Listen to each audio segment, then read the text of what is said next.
Okay, everybody, I'm glad that you could join us. This is dog training, handling, and behavior with Animal Smile Africa and welfare for animals. I'm just going to put this in presentation mode. All right. Um, Great. So let's begin. This presentation is going to help you learn dog behavior and how you can safely interact with dogs, whether you're at a veterinary outreach clinic or you're at home or you're working with children and dogs. So this is a great way to help you understand dog behavior so that way you can understand how to handle them safely, reduce dog bites among yourselves and also among the children that you work with. Who am I? I am Ruby Leslie. I am a certified cat and dog behaviorist.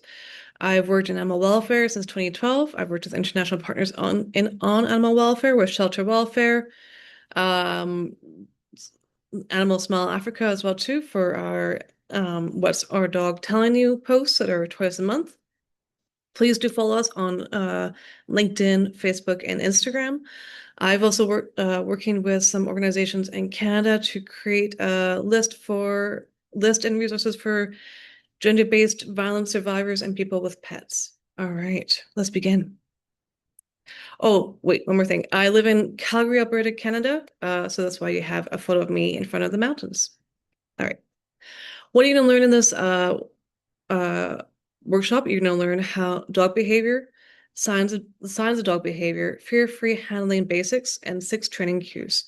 You're going to learn how to integrate these together so that way, again, working with dogs will be much safer, and how to help children who have dogs or bringing them to your clinics as well too.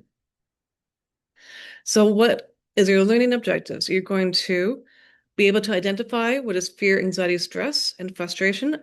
If you haven't yet, please do email Alpha and receive the resources I sent to him, which are about fear, anxiety, stress levels as well too. Understand the fear-free handling basics, so that way you can uh, know what is most invasive and least invasive and how to apply it when you're working with dogs and handling dogs in a veterinary environment or even at home. What I mean by least invasive to most invasive. So this is my arm here. Maybe I have a bruise on my arm. I'm not going to immediately, that would be most invasive right here. Least invasive is going from here up to here. Whereas with dogs, let's give an example, they love their shoulders being rubbed. So you'd start their shoulders. So if you have to do like an injection, start the shoulders, give them a rub, give them a rub, give them a scratch, pinch them up, give them the injection. We're going to discuss the consent test. Again, Alpha has, I believe he has the PDF. So if you haven't yet, please do email Alpha. Um, and he will get that to you. Learn 6 training cues, which we're going to very shortly send over to Alpha and have him provided at the veterinary clinics that you have. And again, also all the photos here are provided from Alpha, so thank you very much. I appreciate that. Okay, dog behavior. What are our dogs trying to tell us? The dogs speak to us all the time, but we're not always listening to them. And this is going to help you understand how to listen to your dog and know what the cues they're trying to tell you. So you can see here is Animal Smile Africa and WFA. Uh, what is the dog telling you? Social media posts. Again, follow us on social media for that. So fear is being threatened. So let's say um, you're walking down a street to go to school, or a child's walking to school, and a pack of dogs is in front of her. That is being threatened because that pack of dogs makes her feel fearful because they're immediately in front of her, and she's going to feel threatened because of the pack of dogs. But maybe the dogs go away and she can get to school, or she can go around the dogs and go to school safely, fingers crossed. But what happens next time she goes to school? She's going to have the anticipation of a threat and that there'll be a pack of dogs waiting for her as she walks to school. That is anxiety. And then stress can be the result of anxiety and fear together. So, for instance, right now there's quite a few fireworks in my area. So that is an external pressure, or an external event or situation that is going to cause my cat a lot of stress, fear, anxiety because she feels that the noise of the fireworks that she's being threatened, And then now every night that the fireworks are going off, she's going to know at a certain time of the night that she feels threatened because of the anxiety of the fireworks going to happen. And then because they're very loud and I'm nearby, unfortunately, to the fireworks, her stress is going to increase because of fear and anxiety increase. So frustration. This is can often be expressed as a dog or who wants to play with another dog. So, for example, this dog's on a rope and maybe he sees another dog that he wants to play with. Um, but if he can't, and the rope is stopping him from, or the leash is stopping him from being able to play with another dog, he becomes frustrated, and that frustration increases his stress levels. When his stress levels or cortisol levels increase, then he might be barking, lunging, and growling on the rope. He's not being aggressive. He's just frustrated because he wants to play and he can't. Um, or even a dog on a chain. If the dog is on a chain and or tethered in a yard, that dog is having that barrier that prevents him from saying greeting hello to his people that he loves, or that he wants to get some food that he can't, but he can't because of the tether or the chain. So it's more that the leash or anything acts as a barrier that the dog cannot express natural behavior or cat that they want to. But we're talking about dogs here today. So the four F's of fear are fight, flight, fret, and freeze. It's very important when we're talking about fight. There's two different types of aggression. Number one, there's offensive aggression. So say that I'm the one, the dog is here, and here's the threat. Offensive aggression means I'm going to move towards the threat to push the threat away. Okay? Defensive aggressions where I'm going to make myself look really big and scary, but I'm trying to actually get away because I'm defensive to try to get away from the scary thing. I'm not trying to push the scary thing away. So when your dog is in the fight response, they're going to have the hard stare. They might growl, bare their teeth. Their tail might be high and wagging. So it's very important when you see a wagging tail. It's not always a happy dog. If it's above their hindquarters, and like vibrating like this, that dog is probably highly stressed or fearful or anxious or frustrated, and they're in their fight response. They're lunging forward, or they might be air snapping or trying to bite you. Again, if that dog is moving towards you, that's offensive aggression, and trying to move away from you, but snarling and air snapping, that is defensive aggression. Defensive means I'm trying to defend and get away from something. Flight, the body is stiffened, they have a lot of facial tension. Their muscles in their face are very tense. The head is turned away, the body is turned away, the tail is tucked, and the body is lowered. They're trying to make themselves as small as possible, so they're trying to escape. Um, or sometimes they roll over to evade contact. So sometimes a dog might roll over on their back and put their paws up, but they're turning their head away and their tail covers the genitalia. That dog is not asking for some belly rubs. That dog is saying, I'm uncomfortable. This is me in flight position. So they're trying to roll over so they don't want to be touched. So that's really important why you want to understand dog behavior, because if you know that when a dog rolls over to evade contact, they roll on the ground, they might have their paws up and their belly exposed, but their head is turned away, their body is turned away, and their tail is covering the genitalia. That's really important. That's a flight response. Don't touch that dog. Whereas a dog who wants pets is kind of wiggly and happy. Um, Fret and fidget. When I'm nervous, I pick up my hands like this. Dogs do the same. They don't pick up their hands, but they might be lip licking when they're not thirsty. Or they might actually increase their thirst. So they might have, when dogs are stressed, they increase their want of thirst. They might be blinking a lot, shaking off, but they're not wet, pacing or trying to paw the ground when there's nothing in the ground. Yawning, they're not tired, they're stressed and they're fidgeting to try to release that stress. Freeze.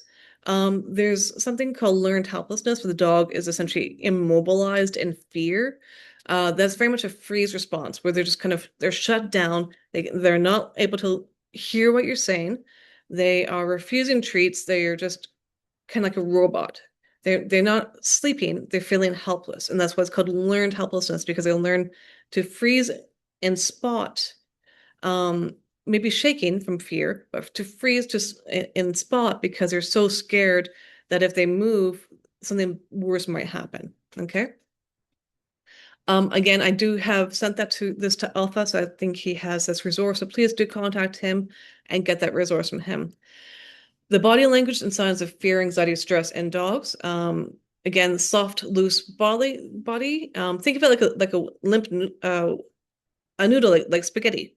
They're loose, they're wiggly. Their eyes are almond shaped. You can see here that the eyes are almond shaped. And that the ears are just neutral. They're not flat, they're not forward, just loose.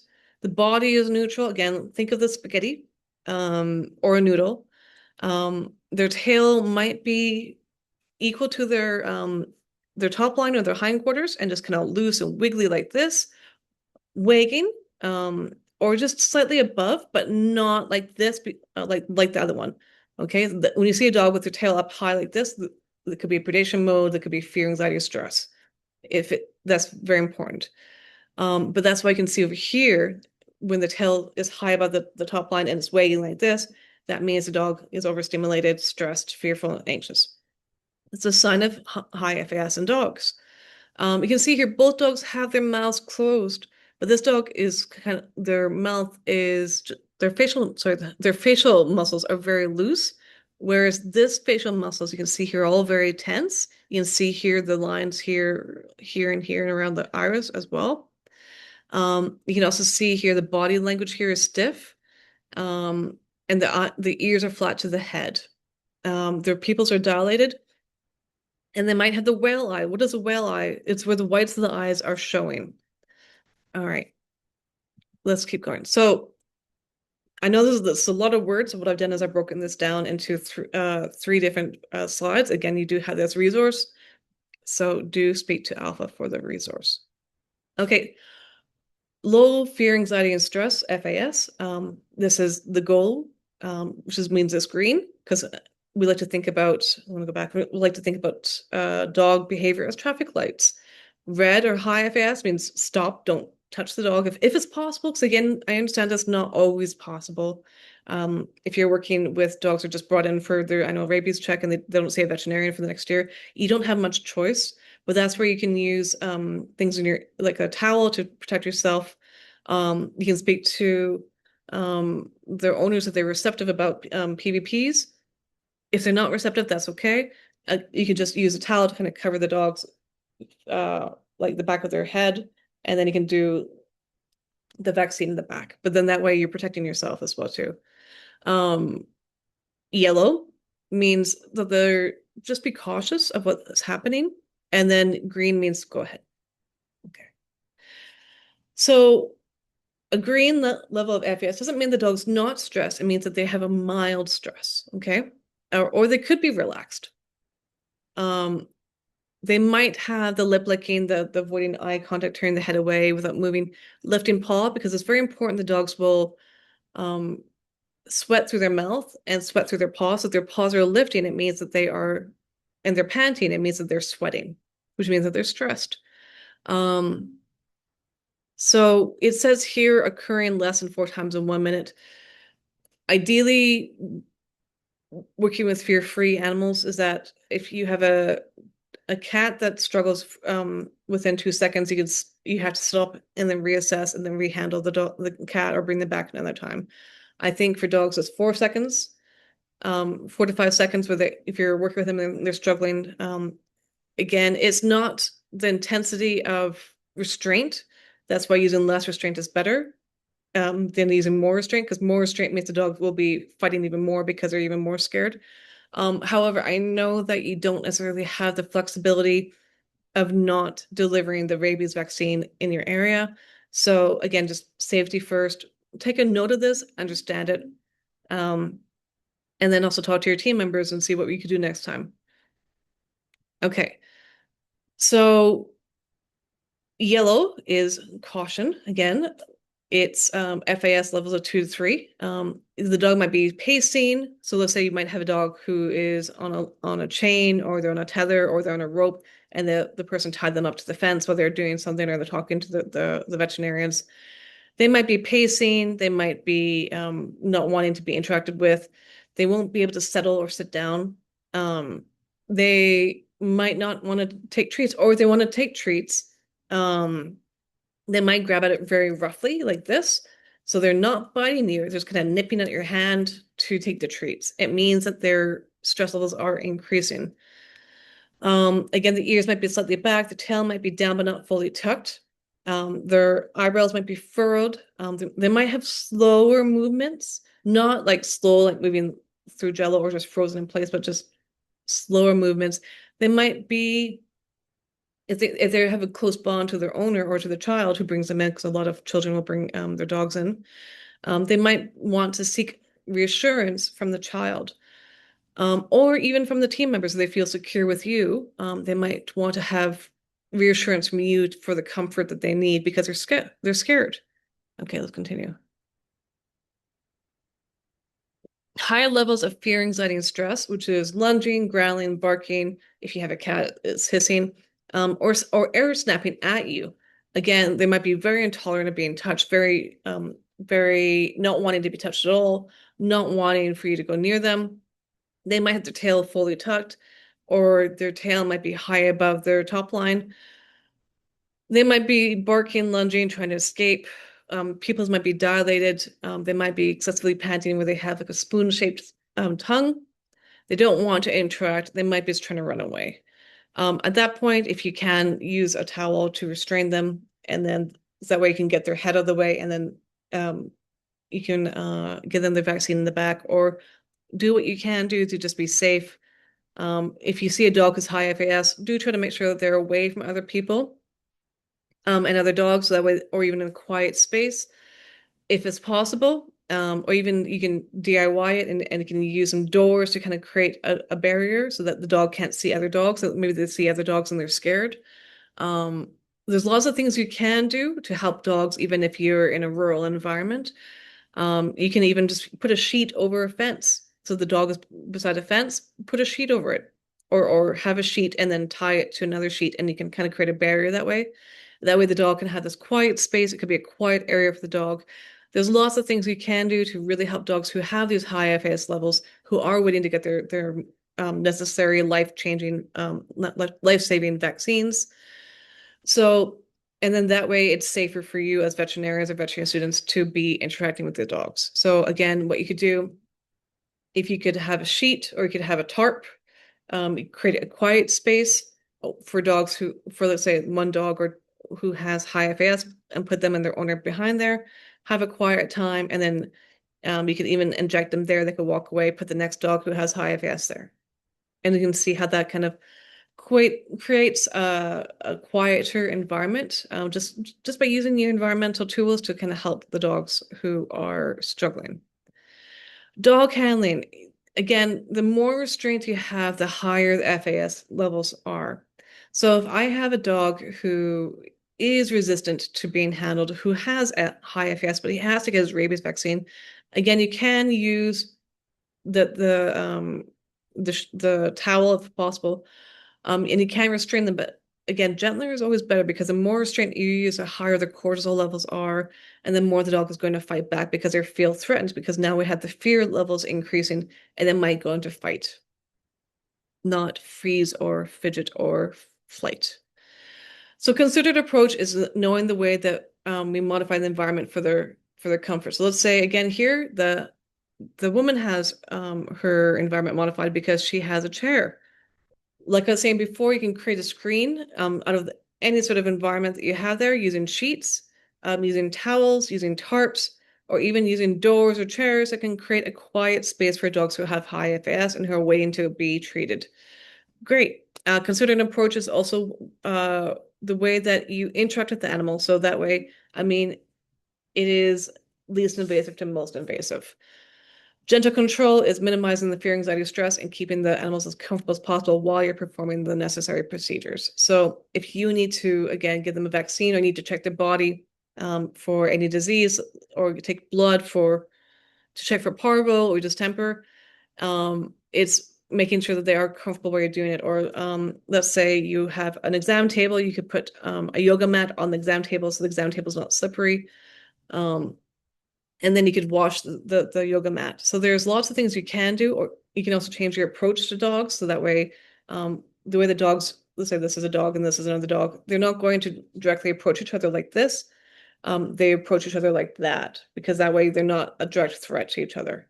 When a dog is trying to, again, offensive aggression, push the threat away, they go like this. They go towards the threat. And that's why when we are approaching a dog, we don't walk up to a dog like this. We can walk up to the side of the dog, just like how other dogs do. So five ways that you can use concerted approach and gentle control wherever you are.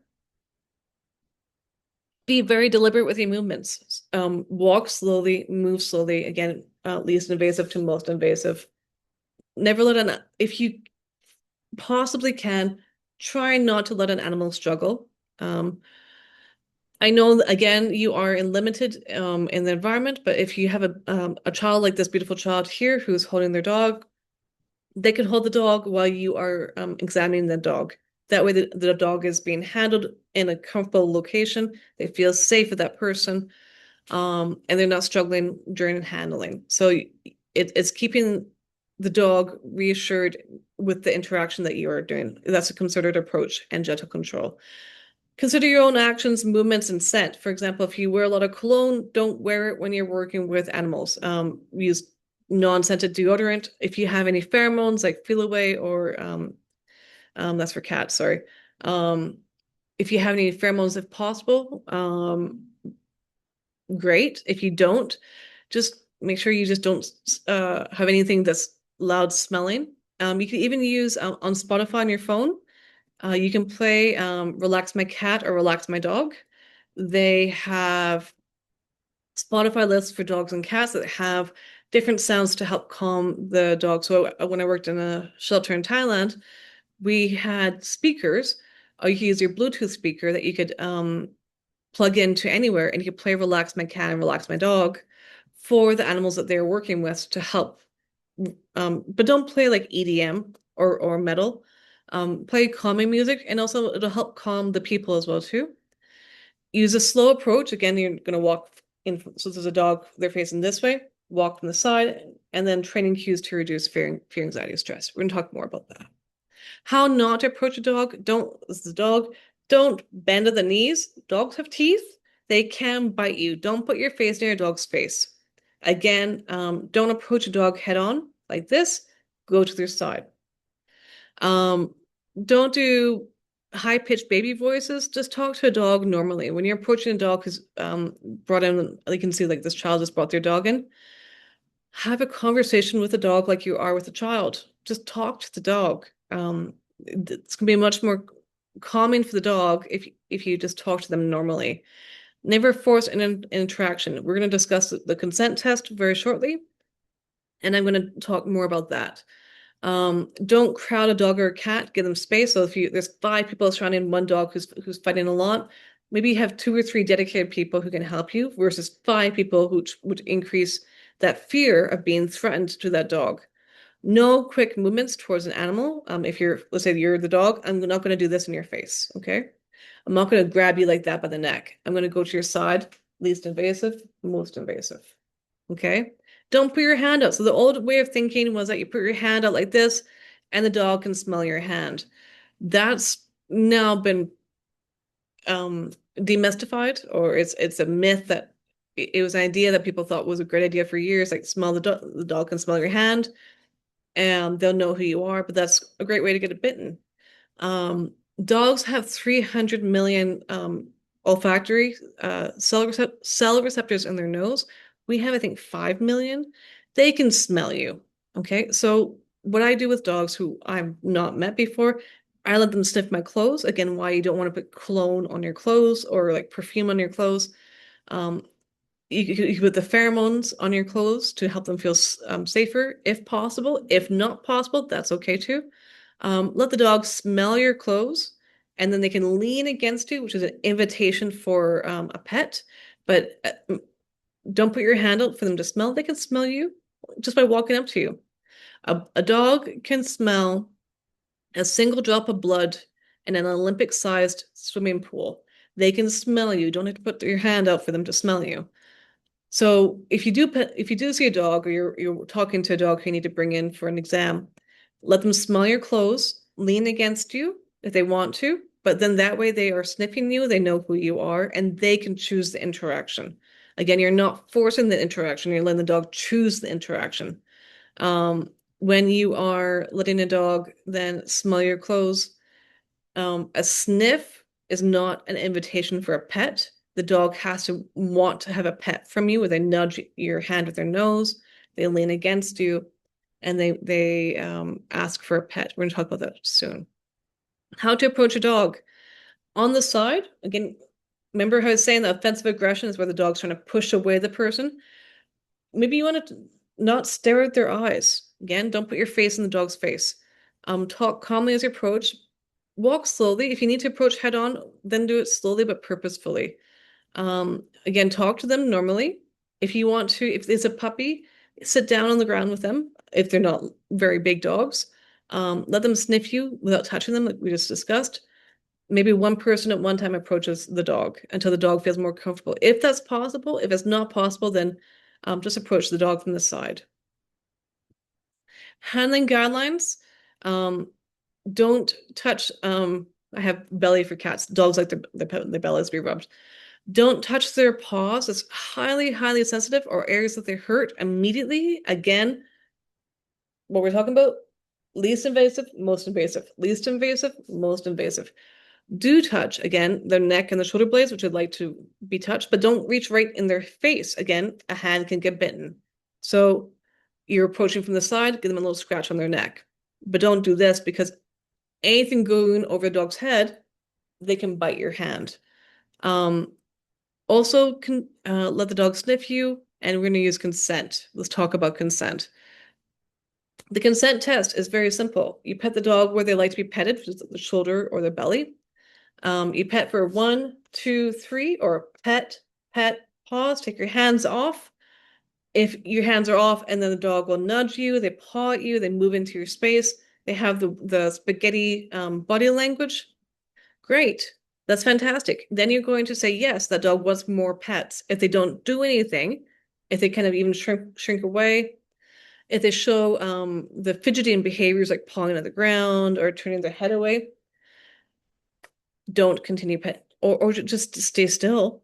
They don't want more pets. It's a very simple thing that you can teach any child that you're working with who loves their dog, but maybe they don't know how to interact with their dogs. So you can just say, pet, pet, hands off. What is the dog telling you? Are they telling you we want more pets? Yes or no? If no, that's it for this moment. And also, it's very important because consent is very important with children, because they are children. So it's very important that they know that for themselves and also for the dogs that they live with. Hold on. So dog training. So it's really important that we are teaching the children that you're working with or bringing the dogs in just basic cues that they can then help teach the dogs that they live with, because most of the dogs they live with are not highly socialized. They could be living on a chain. Maybe they've never met any other dogs and maybe never met any other people. If you can give them a few basic or even just one basic training cue, that can make life much safer for that child. And also, one thing Alpha and I choose want to do in the future is to help teach dog training lessons for children, like in Tanzania does in South Africa. So if you can just teach them one thing, maybe the dog doesn't have a name. Great, you're going to learn how to give the dog a name. Maybe the dog has a name. Do they want the dog to sit? I'm going to provide Alpha with a PDF of these different cues, and then that way you can help the children who are bringing the dogs in have a better communication with the dogs that they live with.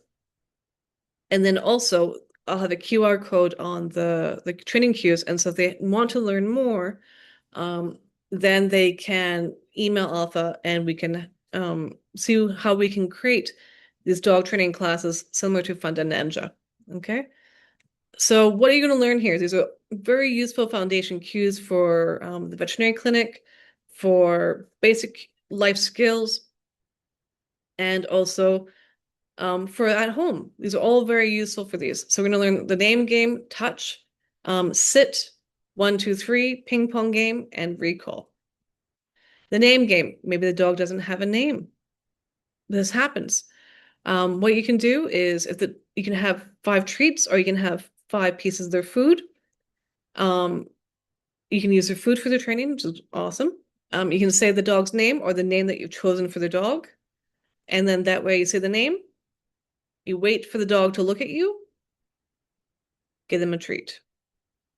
I always say yes or good girl or good boy for when I'm training because it's a marker word and the dog knows that they have done the behavior that we want. So again, what you do, you have the treats in your hand or the 5 kibble pieces. You'd say Max. Let's say Max is their name. You say Max next to the dog. You wait for the dog to look at you. The dog looks at you. Yes, here's a treat. Wait again. Max. Dog looks at you. Yes, here's a treat.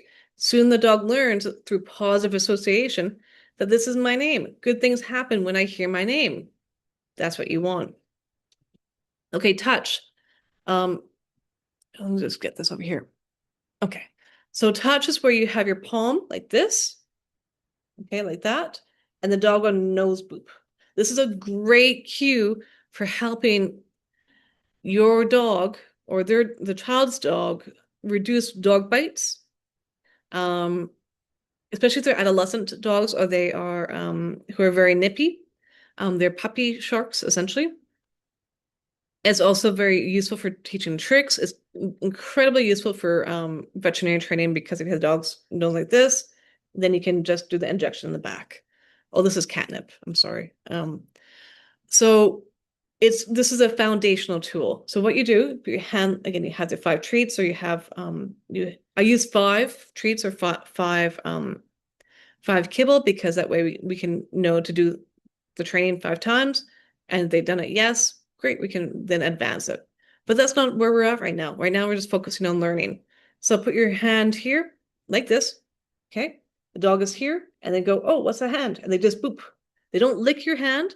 They don't sniff your hand. They just boop your hand. You say yes, give them a treat, okay? Don't have the treats in this hand. You can have it in this hand or behind your back or in your pocket. This is a treat-free hand, okay? Have your hand like this. The dog goes by the dog, so say the dog's hanging around here, kind of doing their thing. Have your hand here, boop. Yes, treat, okay? Hand like this, boop.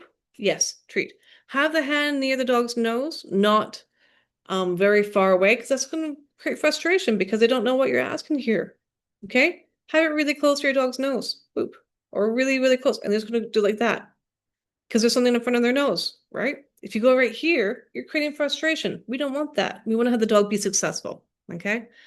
It's a very, very useful training tool that you could say if you have a child with a puppy or an adolescent dog who is very nippy. This is a great cue that you can teach them that will help them with their training. It will help target their nose to a designated location, not biting their hand. And you can do so much more with this.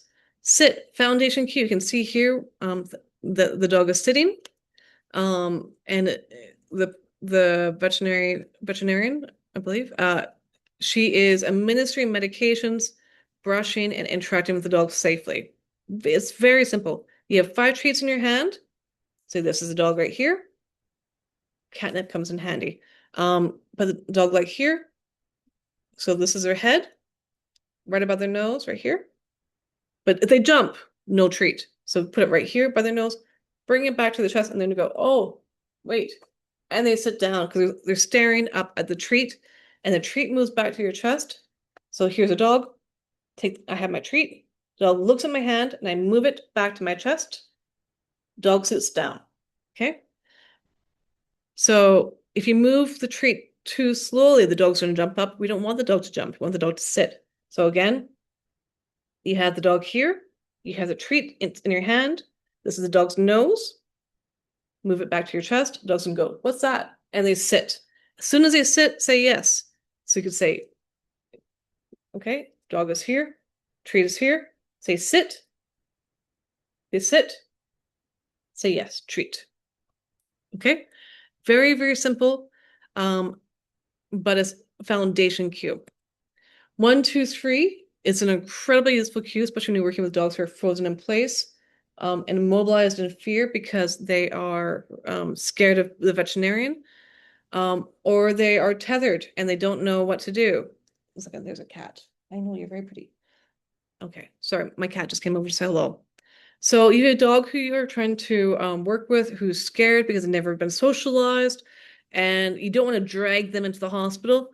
This is a great cue that I've worked with many reactive dogs who are fearful and frozen in place to get them moving so that you can have the treats in your hand. You can count 1, 2, 3, and on number 3, you need to then be able to give the dog a treat. So, one second, the cat needs some catnip. There you go. So, what you want to do then is count 1 in your head or count out loud. Count 1, 2, 3. As soon as the dog hears 3, they're going to get a treat. So if your dog is frozen in place, take a few steps. Okay, 1, 2, 3, treat. 1, 2, 3, treat. And the dog knows when they hear 3, they're going to have a treat. And you create the predictability that you need to help the dog feel confident that they can move and feel safe with you. Okay? When you have a fearful dog, they don't know routines, they don't know predictability, and they're frozen in place because you're scared. Okay? So that's why if you say 1, 2, 3, treat. 1, 2, 3, treat.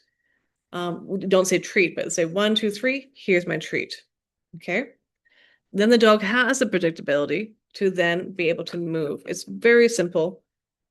You don't even need to say yes or okay or good girl or good boy.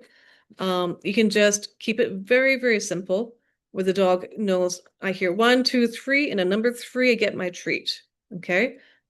So that's very, very simple. So 1, 2, 3, they get a little treat or their kibble. Okay. I know I'm going to play with you soon. Sorry, my cat is meowing at me. Okay, you have ping pong game. It's very, very useful for recall, which is to come. It's also to help, let's say there's a bones on the ground or there's sharps on the ground or there's anything on the ground we don't want a dog to eat or chew on. Or maybe the child is scared, but they want to have a connection with their dog. This is really, really helpful. Or the dog is anxious or reactive around other dogs. I've used this many times with reactive dogs. If you have a handful of treats or their kibble, toss, let's say the dog is next to me, like this child here with their dog, drop one kibble or even give it to the dog close enough that they can find it in the ground. Wait for them to eat the treat and look at you, toss it over here. And the dog will walk over next to your other side and then get the treat over there. You don't need to say anything. You just keep it very simple. Dog eats that treat over here. They look to you. You look to them. Yes. Put the treat over here. Great. The dog then goes, trots over here, eats a treat over here. And they look to you, say yes, and then put the treat right next to you. Keep it very, very nearby you so the dog is successful. So again, drop the treat here. Dog goes over here, eats the treat. They look to you. Yes. Walk over here because you dropped the treat right there. Yes, eat the treat, looks to you, say yes. You see we have a ping pong. We're going back and forth. I had one dog who's highly reactive. I did work with him all the time. And as soon as he knew that I was playing this game, I get him running back and forth, and he wouldn't know about other dogs in the area because he was so happy playing this game that he's managing his stress levels and reducing his stress levels through fun. Okay, last one. And again, this might be really hard for the kids who you're working with to understand, but that's why if you give the kids who you're working with this one of these cues to work on, you're going to help their home life be a lot better with the dogs that they live with. Again, if the dogs have never been trained before, never been socialized before, great. This is opportunity for you to help the kids to say, okay, what do you need to help with? Do you need your dog to have a name? Do you have to reduce the biting? Do you have to maybe the dog's a little bit anxious but you don't want to touch the dog at the ping pong game? Is your dog a little bit fearful? 1, 2, 3, or you need your dog to come when you're calling them. Great, we have recall. Now we have cues for everything that child is working with, or just say, what do you need help with? Here's one cue for you. Okay, so there's things that you can do. So recall, the point about recall or come is that you have the treats in your hand. Maybe the dog is to come to you. So often, but don't add anything else to this. This is very important. Your your goal is the dog is coming to you. But sometimes for the dog to come to you, you might need to move your body. By adding movement to your body and making it really fun. And the dog will be encouraged to come towards you because they think, is this a fun game? What often happens is people will have a dog that they have in the backyard on a chain or the tether or running freely, and they might yell, "Come," to the dog to come here, and dogs are going to go, "Why not? You don't taught me this. I don't know what this means." Or whenever you just yell, "Come," you're angry at me, then I don't want to come to you. So this has to be fun for the dog to do it. And that's why many dogs don't come when called, and people don't have that relationship because if they ask the dog to do something, the dog doesn't listen because it's not been taught, the dog might get beaten, or they might have maybe less food, or they might be put back on the chain. All these things do matter because they have this association. So that's where, let's go back to recall. How can you teach recall? You grab a handful of treats, let your dog get distracted. Maybe take it. So this is the dog right here. Maybe there's not very far away. Keep it very simple. Dog is right here. And you take a few steps back. 1, 2. You call come. Dog goes, what's this? Comes to you. Treat. Okay, dog is over here getting distracted. And you yell come. And you take 1, 2 steps back and they come to you. Great, we have a game, right? It's kind of like hide and seek. Um, So again, if you want to run away, you've now created a really fun game. So for example, the dog might be over here. You might say, come, and run away like this. The dog's like, oh, this is fantastic. This is great. So the dog comes to you. If you're scared, throw the treats at them. Great. And then that way they can eat the treats, but they've come with you. Okay, so it's very important that the dog feels safe with you. Okay, any questions? Again, like I'm very sorry I had to record this just due to computer issues. But the question was, what do you do? Because the dogs are not socialized, they've not been introduced to many people, they're on a chain. That's why if you give the child, it's like some water. You don't want to overwhelm the child with all this knowledge. You want to help the child say, okay, what's one thing you can have help with at home? What's one thing we can help you at with? Do you want your dog to come to you? Do you want to reduce nipping? Do you want to have your dog be a little less fearful? Do you want your dog to sit? Do you want your dog to have a name? Great. Choose one thing for that child. And I'm going to have a QR code that the child can scan, and we're going to have Alpha's emails there. And then we can see what child is interested. And hopefully in the future, we can have um, a dog training workshop where you lovely people can organize helping the children in your community improve their bond with the dogs that they live with. All right. We want to say thank you to everybody for being your support, which is OYPA in Tanzania, which is amazing support, and Noble Alliance. And for all of you, thank you for your support, and I really hope you learned something. If you have any questions, ask Alpha, and he'll get to me, and we will. And also, again, follow us on LinkedIn, Instagram, and Facebook, and let's see what posts we can do and how we can help the animals and children in your community. Thank you. Have a great day.